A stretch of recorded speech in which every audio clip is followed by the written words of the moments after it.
বিসমিল্লাহির রহমানির রহিম। সুপ্রিয় শিক্ষার্থী বন্ধুরা, welcome to my channel free online accounting concept. আজকে আমরা আলোচনা করব how to create a company in টালি ERP9। তার পূর্বে আমার পূর্ববর্তী লেসন যেটি ছিল তা রিক্যাপ করছি ইন শর্টলি। ওকে, আমার পূর্ববর্তী লেসন ছিল ফ্রি অনলাইন অ্যাকাউন্টিং কনসেপ্ট। এই চ্যানেলের প্রারম্ভিক কথা বা সূচনা কথা এবং টালি সফটওয়্যার এর বেসিক কিছু ডেসক্রিপশন, মানে টালি সফটওয়্যারের পরিচিতিমূলক ক্লাস ছিল। যা হোক, কথা না বাড়িয়ে আজকের লেসন শুরু করা যাক। আপনারা যদি আমার পরবর্তী লেসন দেখতে চান তাহলে এটা দেখতে পারেন আমার চ্যানেল থেকে। যা হোক, আজকের টিউটোরিয়াল নাম্বার হবে 1, টিউটোরিয়াল 1। প্রথমটা শুধু ছিল পরিচিতিমূলক, আজকে থেকে টিউটোরিয়াল নাম্বার শুরু হবে, টিউটোরিয়াল 1। প্রথমে টালি ERP9 সফটওয়্যারটা আমরা চালু করব, রান করব।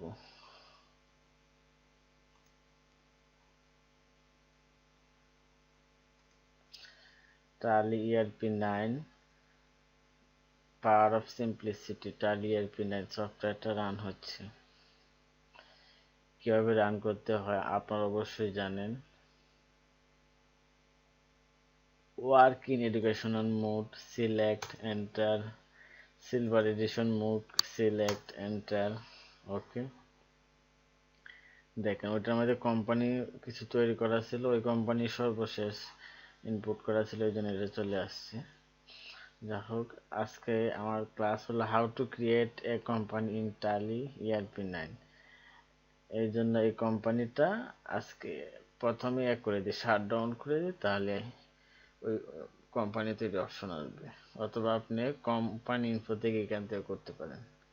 আচ্ছা, এটা শাট ডাউন করে দিই। ওকে, দেখেন আসছে company info, select company, log as remote user, create company. এই যে ক্রিয়েট কোম্পানি আজকে টপিকের মূল বিষয় হলো এটা, ক্রিয়েট কোম্পানি। কিভাবে একটি কোম্পানি তৈরি করতে হয় টালি ERP9 সফটওয়্যারের মাধ্যমে। ক্রিয়েট কোম্পানি, সিলেক্ট এন্টার, দেখেন চলে আসছে।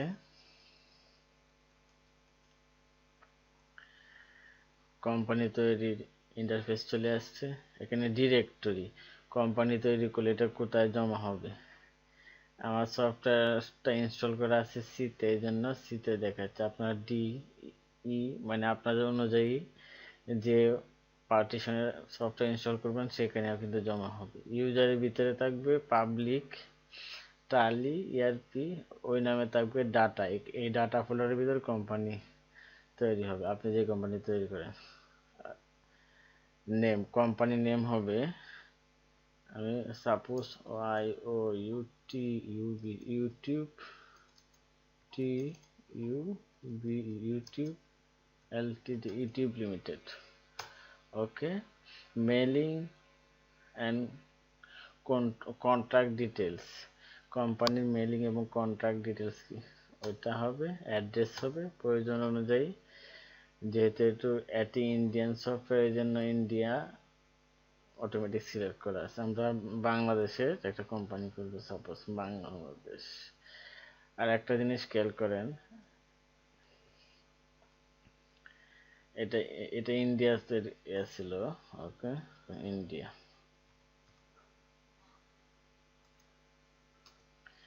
ইন্ডিয়া সিলেক্ট করা থাকলে কারেন্সি ইন্ডিয়ার কারেন্সি দেখাবে, ফর্মাল নেমও দেখাবে, কারেন্সি ফর্মাল নেম।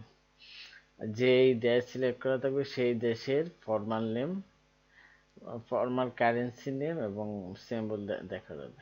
দেখেন, আমরা পিছনে গেলে এখানে যদি যেতে চাই তাহলে ব্যাক পেজ চাপবো, ব্যাক পেজ চাইলে চাপলে আমরা চলে যেতে পারি বাংলাদেশ, BAN বাংলাদেশ সিলেক্ট করলাম, করে এন্টার দিলাম। দেখেন টেলিফোন নাম্বার আসছে, কোম্পানি টেলিফোন নাম্বার। বাংলাদেশ মানে কি, বাংলাদেশ টেরিটরি আর কি, হ্যাঁ, টেরিটরি কমপ্লেন্স ফর মানে কোন দেশের জন্য এটা, কান্ট্রি, এখানে কান্ট্রির নাম হবে। আর কান্ট্রি কিছু কিছু ইন্ডিয়া সিলেক্ট করলে দেখবেন আপনার স্টেট আছে, স্টেট আসে আর কি, রাজ্য। রাজ্য আমরা যেহেতু রাষ্ট্র মানে রাজ্য নাই, এই জন্য এটা আসে নাই হচ্ছে।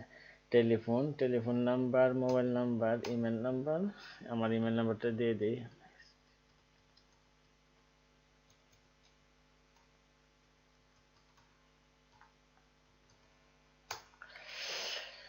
O2 backup detail. আচ্ছা, এটি একটি গুরুত্বপূর্ণ এবং ইম্পর্টেন্ট জিনিস। Enable O2 backup. আপনি যখন O2 ব্যাকআপ ইউজ করে দিবেন তখন টালি নিজের ইচ্ছা মতো O2 ব্যাকআপ নিয়ে নিবে।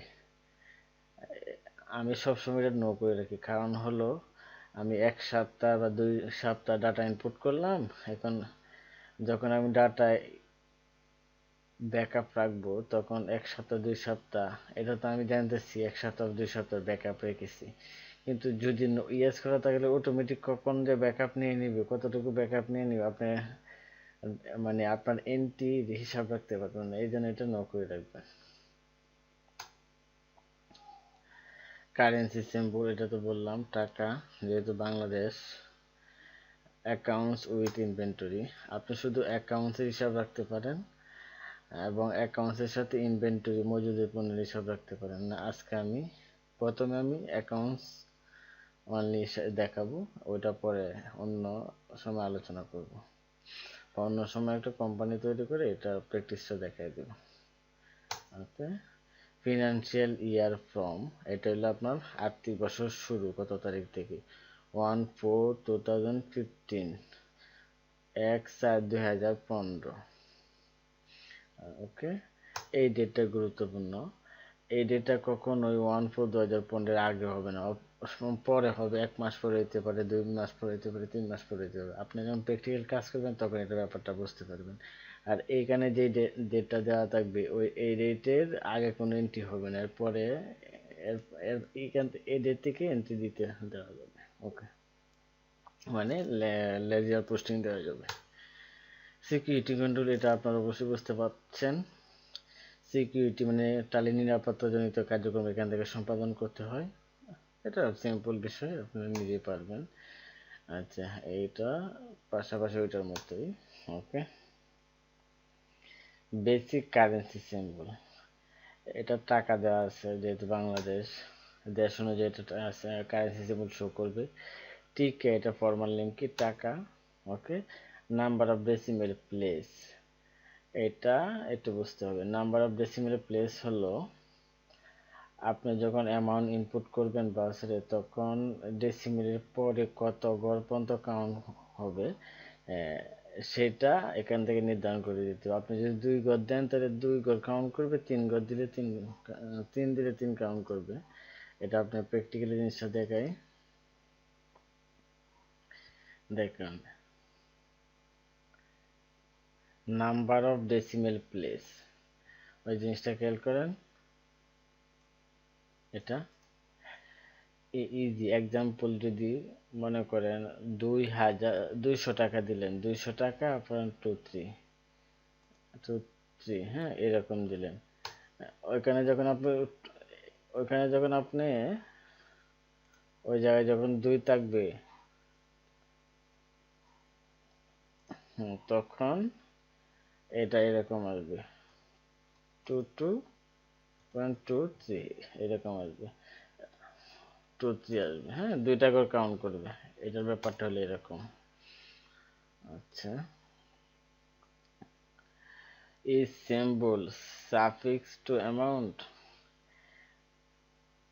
normal, এই জিনিসটা দেখেন। is symbol suffix, prefix মানে পূর্বে, suffix মানে পরে, এটা তো আপনারা জানেন।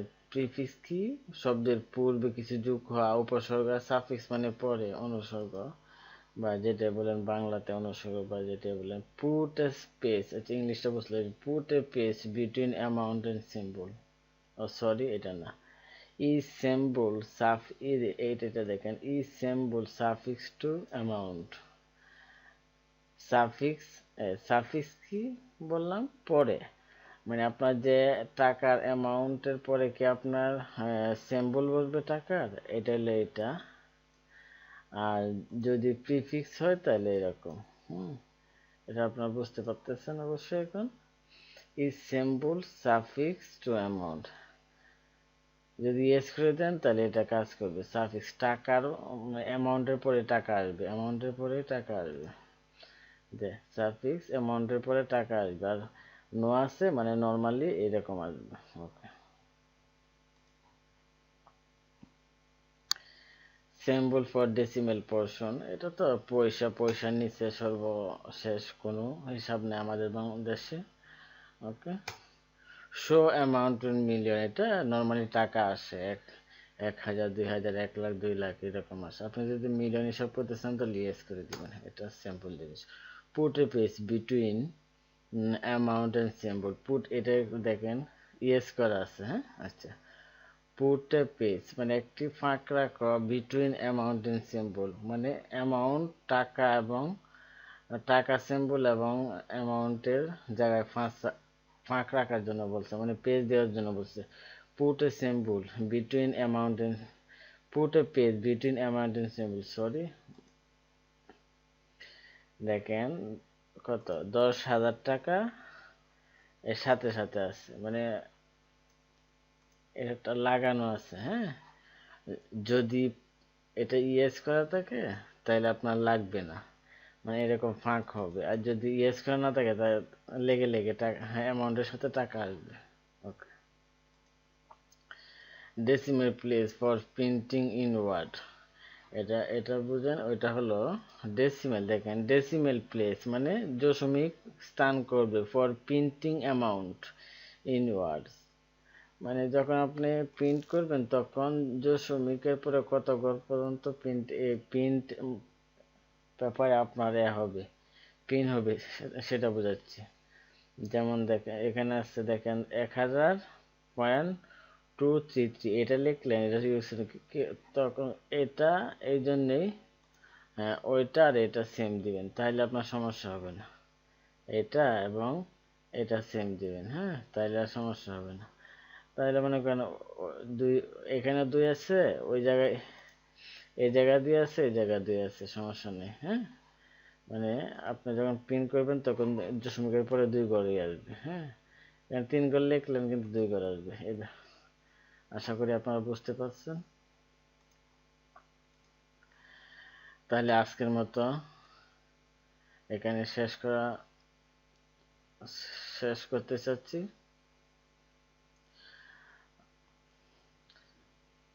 সুপ্রিয় শিক্ষার্থী বন্ধুরা,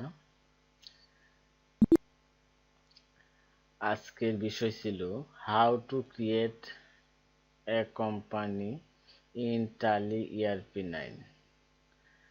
মোটামুটি আমি সব কাজ আপনাদের দেখালাম, এখন শুধু সেভ করার পালা। কিবোর্ডে এন্টার চাপবেন, এন্টার চাপলে দেখেন অ্যাকসেপ্ট, ইয়েস আর নো আসছে। আপনি অ্যাকসেপ্ট দিলে কোম্পানি সেভ হবে, আর যদি মনে করেন না এখানে কোনো কিছু চেঞ্জ করবেন তাহলে নো দেবেন। আমি অ্যাকসেপ্ট দিয়ে দিচ্ছি, দেখেন কোম্পানি সেভ হয়ে যাচ্ছে। ওকে, তা আজকের মতো এখানে শেষ করার চিন্তা ভাবনা করতেছি। আমাদের সামনে বা পরবর্তী ক্লাস বা 2য় নম্বর ক্লাস হবে মাস্টার্স অ্যাকাউন্টস ইনফো এর উপরে। সুপ্রিয় শিক্ষার্থী বন্ধুরা, সর্বশেষ এই কথা বলে শেষ করতে চাই, আমার টিউটোরিয়ালে যদি কোনো অজান্তে কোনো ভুল হয়ে থাকে তাহলে আমাকে নিজ গুণে ক্ষমা করে দিবেন। আর যদি মনে করেন আপনার 1% হলেও লাভ হয়েছে তাহলে প্লিজ লাইক দিবেন। আর আমার পরবর্তী টিউটোরিয়ালের আশায় থাকলে অবশ্যই সাবস্ক্রাইব করবেন।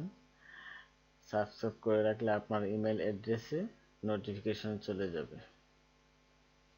ইউটিউব কর্তৃপক্ষ আপনার ইমেল অ্যাড্রেসে সরাসরি নোটিফিকেশন পাঠিয়ে দিবে, আপনি পরবর্তী লেসনগুলো পেয়ে যাবেন। তাহলে আজকের মতো এখানে শেষ করছি। দোয়া চাই, সুস্থ কামনা করছি, পরবর্তী টিউটোরিয়াল নিয়ে যেন আসতে পারি, এই বলে আজকে এখানে শেষ করছি। আসসালামু আলাইকুম।